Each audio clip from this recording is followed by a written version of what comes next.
as well that you came across a gentleman who told you not to disclose anything because he wants to respect his privacy. And you mentioned something about seeing that on paper that Donald Trump was commander in chief. Would you like to tell us that story? Sure. I had a friend who graduated last year in the Naval Academy, and he asked me not to share the picture, and I haven't, and I would obviously keep his confidence.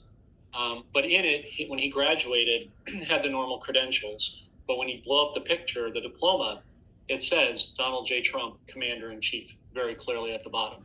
So it's my contention that whoever's running the military is running the country.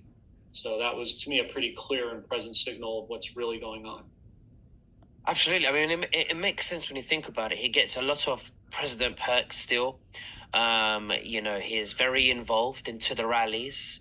Why don't you tell us about the coincidence that you thought about the rally that he did recently in Reno? Yeah, sure. And I'm with you on that, Nicholas. I mean, it's just my own personal opinion.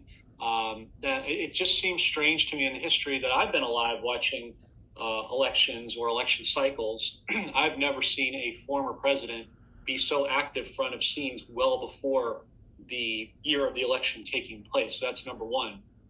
Number two, he held a rally this weekend in Reno on the 17th. So we know there's no coincidences. That number in many communities is pretty significant. And Reno, I thought, was just my own personal opinion, was significant because that's where the Treasury Department for the U.S. is located on Native American soil, which is sovereign land. It's not part of the corporation. So me personally, I think there's something to read into that that's important.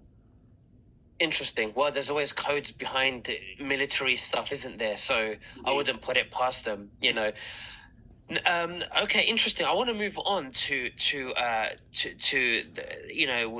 401k scam.